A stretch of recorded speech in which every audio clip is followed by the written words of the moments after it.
One of WrestleMania's greatest collisions comes to its scintillating conclusion with Razor Ramon just managing to outlast Shawn Michaels, claiming possession of the Intercontinental Championship at WrestleMania 10.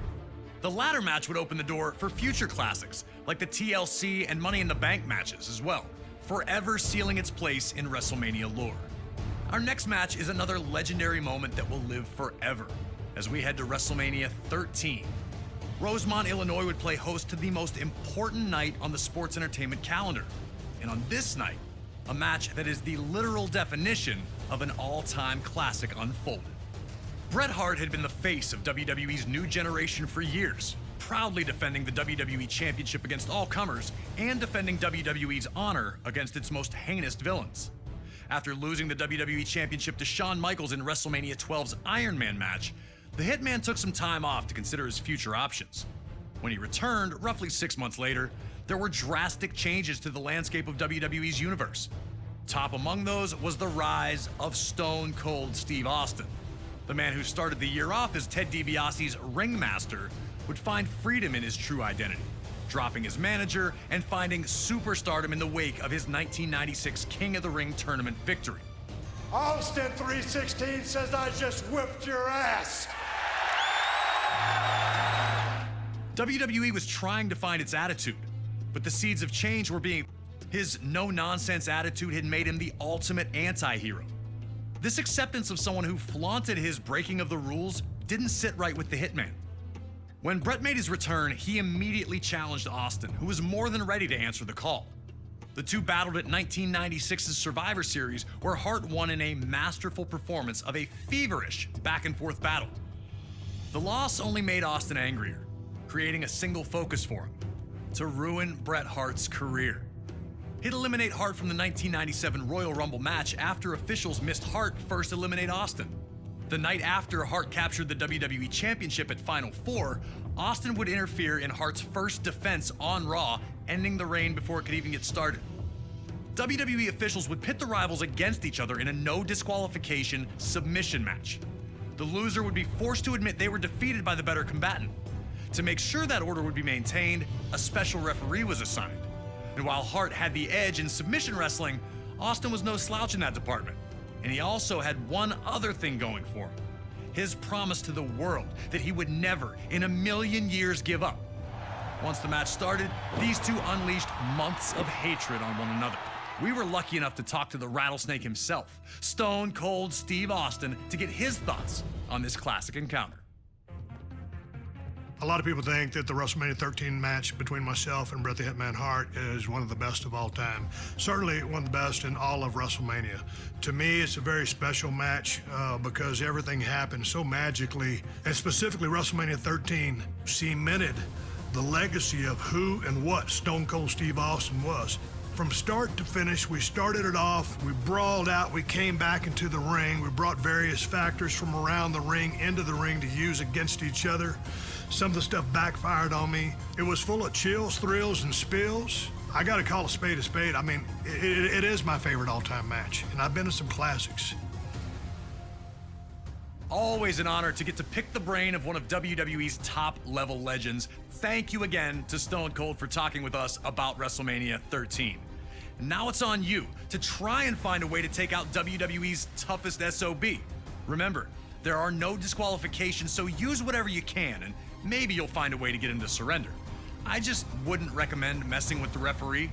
Shamrock's ankle lock is nasty.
Hart immediately showed why this match was perfect for him. Instead of just punching Austin's face, he'd attack Austin's legs instead. Bret wanted to make sure that his submission opportunities would come.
As the two